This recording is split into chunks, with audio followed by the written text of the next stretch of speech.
grab your popcorn, grab your decapitated head, get your butter, get your bag of blood. This is the 2022 edition of the 31 Days of Dread, where Peter A. DeLuca, aka Pad, your boy here, the film buff, does one horror movie a day, and that's me talking. I'm your host. I'm not a vampire. I'm almost a zombie because I've just been doing nothing but watching these movies so I can discuss them all with you. But here it is, the 31 Days of Dread. Everyone, I am so excited to bring you these movies. We're doing modern day horror for the first time ever. We're barely even going to hit 2021. We're going to focus on 2022. So roll over in that coffin and let's go. AKA Padders, welcome to it. This is a long day's journey into night, and I'm happy to be venturing into night with all of you. Because we're talking horror. We're talking horror for the first time in October 2022. We normally I should be 20 episodes deep, 20 days deep into the 31 Days of Dread. I cannot apologize enough. But we have something special here. Their big reason why the Black Phone is number one. It's day one.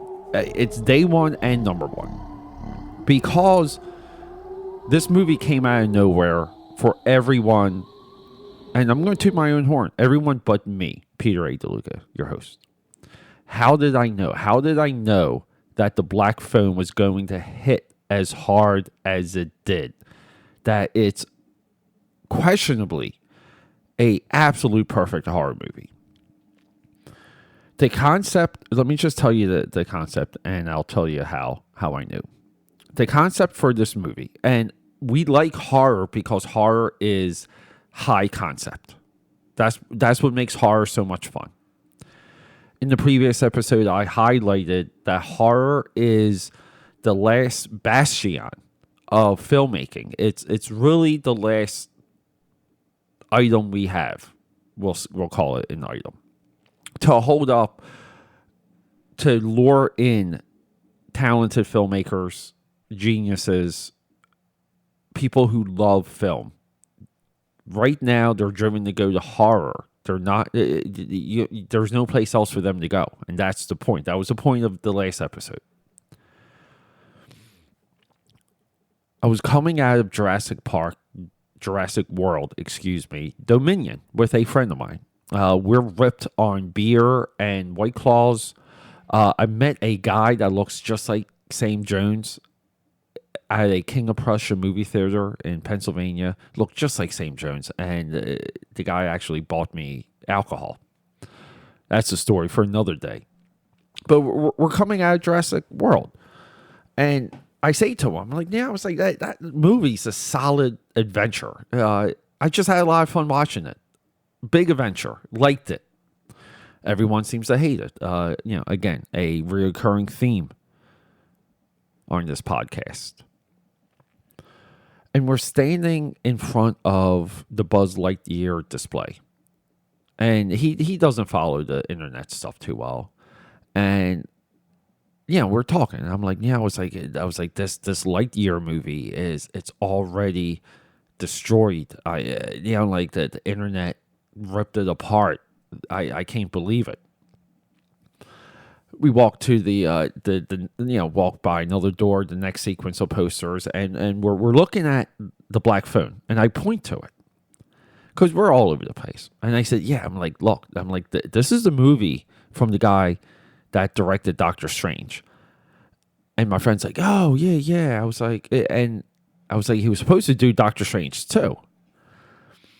And he's like, oh man, it's like, why wouldn't he do Doctor Strange 2? That made a ton of money. And I'm paraphrasing here.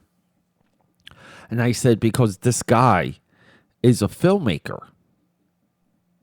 This is the guy that directed The Exorcism of Emily Rose. This is the guy that directed Sinister. This guy's also a solid writer. Scott Derrickson. And I looked at him and I said, dude, he chose this movie over Doctor Strange 2 in the Multiverse of Madness. This movie, I will tell you right now, it's going to be one of the greats. It's got to be. The premise for this movie had, I didn't believe, when I made that statement, I was just being, I was boasting, okay? Just being over the top. I did mean it, though. Keep in mind, a lot of alcohol. But the premise of this movie is there's the grabber. He's the guy on the poster. He grabs kids. A town is, reeling from disappearing children. Something's wrong. They're trying to figure it out. Our focal child, you guys know how this goes. Our focal child gets kidnapped. He ends up in a cemented basement, soundproof, perfect scenario for a serial killer.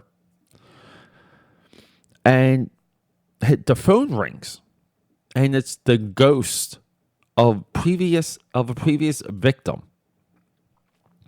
That's the hook of this movie.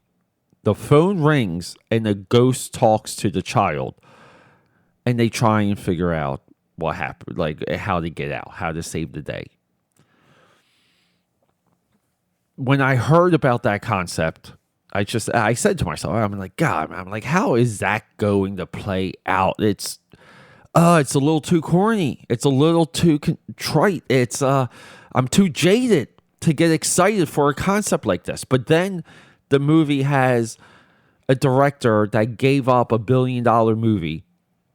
It has Ethan Hawke, who is the actor. Like he's like the new William Dafoe when it comes to indie acting.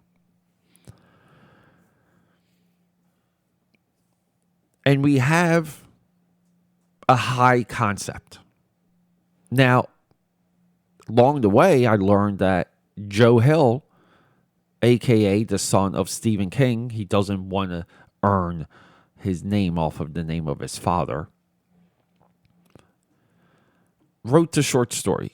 And my sister, who is really in like a horror short story horror kick for her birthday, I bought her a Joe Hill anthology that included the back phone, and I tagged it for her to read it and then watch the movie, because that was a practice her and I started for the two of us when we were younger. We loved reading books, reading up on movies through books, and we wanted to be prepared to watch a movie, so we would read the book. And we did that for years. I thought I would, continue that practice.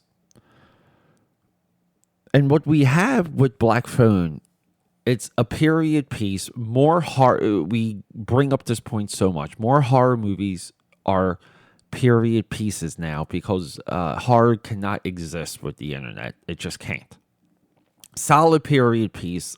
These filmmakers have gotten so much better in nailing it. There was a stretch where period pieces and throwback or vintage moments in movies or movies themselves just didn't quite land. This guy also made a movie called Shadow Prowler. Like, what is that?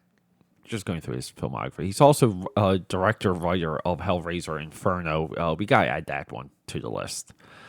But yeah, let's talk about Scott Derrickson real quick. Writer, director, producer. Love in the Ruins. 1995 short film. We're going to watch that. 2000, Urban Legends, Final Cut, writer. 2000, writer, director, Hellraiser, Inferno. 2004, Land of Plenty. Not good. I mean, why is that even on Wikipedia? 2005, Exorcism of Emily Rose. Also, great effing sequel. 2008, The Day the Earth Stood Still. He is director of that, potentially derailing his entire film career. I've yet to see that Keanu Reeves movie. 2012, Sinister. We spoke about Sinister on previous years of the 31 Days of Dread. 2013, Devil's Knot. Writer. 2014, Deliver Us from Evil. Director, writer. Unfamiliar. 2002, writer, Sinister. I believe that got away from the production. 2006, writer, director, Doctor Strange. 2021, writer, director, Shadow Prowler. 2021, The Black Phone. This guy going all the way back 11 years, has a solid run. He works within the genre. He's a mind of the medium. I cannot recommend Black Phone enough. This movie gets you. It sticks with you. Naughty boy time is a phrase that haunts me. It's scary. It's so weird. The method of the grabber, the way how he just likes to almost play his victims into a certain scenario so he can get off. It's weird. It's perfect for horror. The movie has cocaine. Yeah. So, yeah. Back-to-back discussions about cocaine movies, people. Let's go. 31 Days of Dread signing out. 2022, day 2 coming. Oh, what are we going to talk about? Well, we have a movie called X. And we're hitting all the modern Marvels, the modern great ones right now. We're going to do X, and then we're going to do Halloween Kills, and then we're going to do the Monsters. Let's go.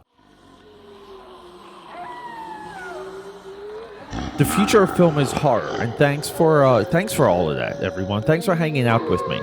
Getting back to my point there. The future is horror. The future of cinema is horror. So everyone here, and I've never, ever, in all these years, I've never made this request.